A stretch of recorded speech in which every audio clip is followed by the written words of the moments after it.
So, been thinking a lot about this, and what we really need to learn when we actually, build a golf swing. And is it really possible to do it without hitting too many balls?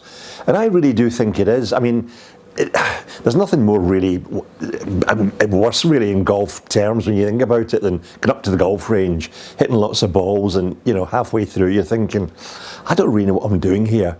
I'm getting inconsistent. The shots are not going as I want. There's no real sort of end game, as it were.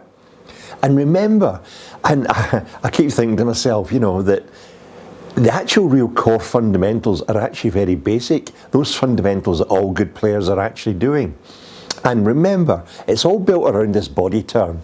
It's just a simple twist back and turn through. Forget the actual detail, but twisting the shoulders round, then just turning through, allowing your stomach to face the target, which in turn will pull this leg off the ground. And that's the basic swing movement.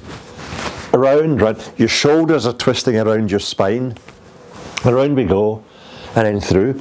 Then we put the arms in, and they then follow. Now, while you're doing this, and I would really suggest that everybody should be doing this, a couple of minutes a day, just as often as you want really, but just getting familiar with this feeling. But as we're doing it, remember, you're not swinging the arms. You're not letting the arms fly around. Everything's nicely down. Remember, the two bones, the scapula here, are not moving around. They're the real core center of the swing. Control center by not letting the shoulders move up or down or whatever. You're really controlling the swing plane, the club head direction, and so on. So that really is the basis of it. This turning motion, and then training the arms, into submission. And remember, wherever you're finishing, my elbows, they're always pointing at your hips. So back again, and this time I'm going to do it bending over and turning my hands into the golf position. And just a short one, back and forward.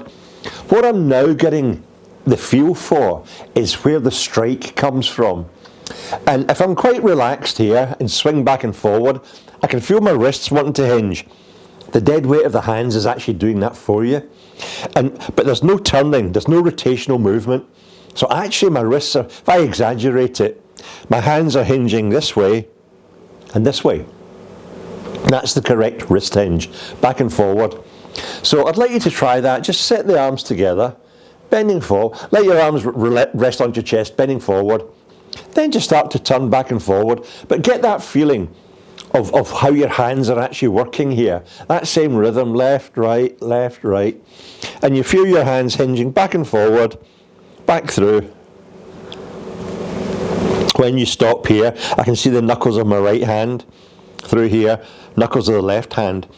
That is the basic golf swing motion. So remember, trying that, arms together, bending over, and then back and forward.